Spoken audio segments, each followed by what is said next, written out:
8 अप्रैल को हिंदी अनिवार्य का पेपर देने वाले सभी विद्यार्थी कृपया ध्यान दें। आपका जो हिंदी अनिवार्य का जो पेपर होगा वो पेपर कैसा रहेगा उसके बारे में आज हम संपूर्ण जानकारी एकत्रित करेंगे। जो आपका टाइम रहेगा 2 घंटे 45 मिनट का, आपको टाइम पता है कि ये टाइम रहेगा और नंबर है वो कुल 80 नंबरों का ये पेपर रहेगा। जो आपका पहला बहुलिपि क्वेश्चन नहीं, मतलब ये अपठित गद्यांश आएगा पहला, और इस गद्यांश को आपको ध्यानपूर्वक पढ़ना है। और इन मतलब ये ऑप्शनल मतलब ऑप्शन आएगा इन सारे गद्यांशों में, तो ऑप्शन को आपको अच्छे से पढ़ना है। ओके, तो इसमें कुल 6 क्वेश्चन आएंगे पहले गद्यांश में, तो इसके बाद में एक पद्यांश आएगा, तो इसमें भी आपको ऑप्शन मिलेंगे, तो इनको अच्छे से आप देखिएगा। ये दोनों क्वेश्चन को चलिए आप कर लोगे, अच्छे से पता है। और क्वेश्चन नंबर 2 इसके बारे में हम देखते हैं कि निम्नलिखित रिक्त स्थानों की पूर्ति कीजिए। पहला क्वेश्चन है कि सभी भारतीय भाषाओं की सूत्र भाषा, यहाँ पर खाली स्थान है, क्या पढ़ना है आपको पता होगा। इसके बाद में भाषा की ध्वनियों को लिखने के लिए जिन ध्वनि चिन्हों का प्रयोग किया जाता है उसे क्या कहते हैं। तीसरा है कि राजस्थान जाग उठा वाक्य में कौन सी शब्द शक्ति है। क्वेश्चन नंबर 4 व्यंजना शब्द शक्ति का संबंध किस शब्द से है, मतलब किस शब्द शक्ति या किससे है मतलब। क्वेश्चन नंबर 5 मैं और जग और कहाँ का नाता, उक्त काव्य में पंक्ति में कौन सा अलंकार है। तो ध्यान से इसको पढ़ना, इसमें अलंकार आपको लिखना है। क्वेश्चन नंबर 6 है शरद आया फूलों को पार करते हुए, इस उदाहरण में शरद किसका आरोप किया गया है मतलब, और कौन सा अलंकार है, तो आपको यहाँ पर ये पढ़ना है।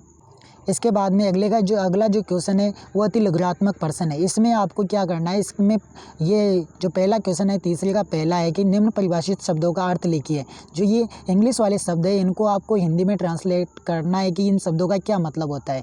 इसके बाद में जो सेकंड क्वेश्चन है प्रयोजन शब्द के लिए परिभाषित शब्द लिखिए। इसमें मतलब इसको इंग्लिश में क्या कहते हैं प्रयोजन, तो कोई इसको इंग्लिश में क्या कहते हैं वही इसमें लिखना है। तीसरा क्वेश्चन है कि हिंदुस्तान पाकिस्तान की एकता का मेवा किन्हें कहा गया है। आपको पता ही होगा कि नमक कहानी के आधार पर ये लिखना है कि मतलब हिंदुस्तान और पाकिस्तान में एकता का जो मेवा है वो किन्हों को कहा गया होगा, ये शायद आपको पता होगा। चौथा है क्वेश्चन है कि फ्यूचर की भाषा कैसी होनी चाहिए, आपको लिखना है। इस पाँचवा है कि यशोधर बाबू ने ऑफिस की घड़ी को सुस्त क्यों ठहराया, ये भी आपको बताना है। इसके बाद में छठा क्वेश्चन है कि दफ्तर से लौटते समय यशोधर बाबू कहाँ बैठकर प्रवचन सुनते थे। सातवां क्वेश्चन है कि लेखक को कब लगा कि वह भी कविता लिख सकता है। आठवां क्वेश्चन है कि कक्षा के सबसे होशियार लड़के का नाम और सबसे शरारती लड़के का नाम लिखिए। इसके बाद में 9वां क्वेश्चन है कि लेखक के यहाँ ईख पेरने के लिए कोल्हू सबसे जल्दी क्यों चलता था।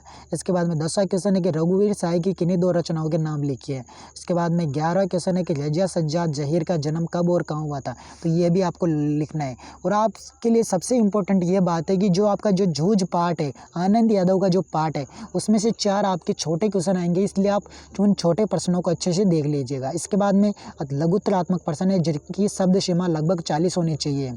तो पहले लघुत्तरात्मक का चौथा क्वेश्चन है कि रेडियो में समाचार लेखन की बुनियादी बातें संक्षेप में लिखी है, मतलब कम से कम 4 लाइनों में आपको लिखनी है। 5वां क्वेश्चन है कि टेलीविजन में समाचार कैसे लिखे जाते हैं, लिखिए। 6ठा क्वेश्चन है कि किसानों की समस्याएं विषय पर एक संक्षिप्त आलेख तैयार कीजिए।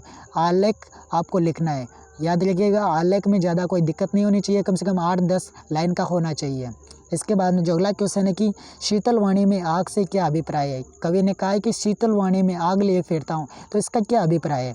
क्वेश्चन नंबर 8 देख आईने में चांद उतर आया है, पंक्ति में निहित भाव को स्पष्ट कीजिए। इसमें क्या भाव मतलब सामने आता है उसको ही स्पष्ट करना है। क्वेश्चन नंबर 9 लोटन सेन अपना गुरु किसे मानता था और क्यों मानता था।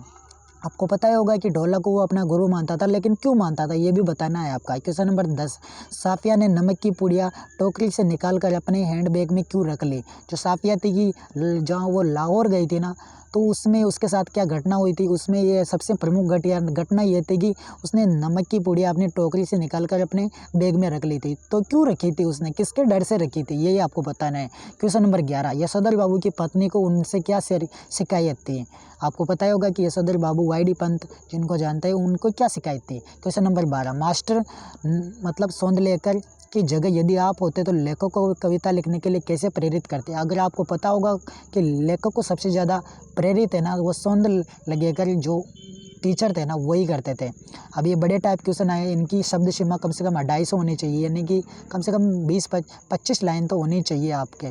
तो 13वां क्वेश्चन है कि दिन जल्दी जल्दी ढलता है, गीत के माध्यम से कवि क्या संदेश देना चाहता है। इसके अथवा में भी ये प्रश्न है कि कवि पाताली अंधेर की गुहाओं में, विवरों में, धुएं के बादलों में लापता होने की कामना क्यों करता है। सहर्ष स्वीकारा है, कविता के आधार पर लिखी है। 14 क्वेश्चन है कि लेखक ने बाजार को मानवता विरोधी कहा है, क्यों कहा है बाजार, दर्शन पाठ के आधार पर बताइए।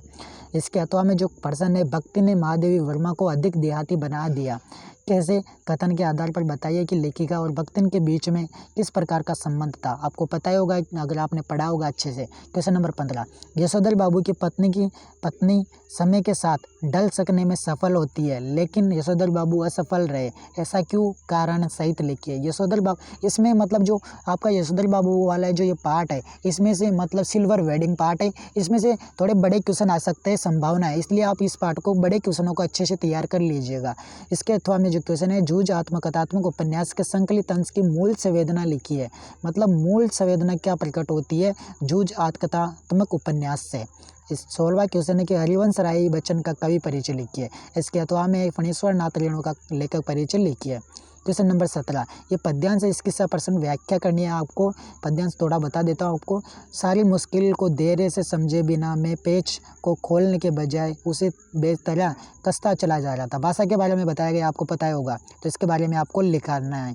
इसके बाद में जो आपका 18वां क्वेश्चन है, निम्नलिखित पद्यांश की सप्रश्न व्याख्या कीजिए। कुछ देर चुप रही जीजी, फिर मठी ते मेरे मुंह में डालती हुई बोली, देख बिना त्याग के दान नहीं होता, अगर तेरे पास लाखों करोड़ों के रुपए हैं। तो आपको पता होगा कि ये कौन से मतलब इंद्रसेना वाले पार्ट से ये लिया गया है। इसके अथवा में भी ये मतलब आपको गद्यांश की व्याख्या करनी है, दोनों में से कोई से भी आप कर सकते हो। 19वां क्वेश्चन है कि माध्यमिक शिक्षा बोर्ड के नवीन पाठ्यक्रम में कई विसंगतियों के सामने आने के कारण सचिव माध्यमिक शिक्षा बोर्ड राजस्थान अजमेर को एक ज्ञापन लिखिए। आपको ज्ञापन लिखना है, इसलिए ज्ञापन को भी आप अच्छे तरह से याद कर लीजिएगा।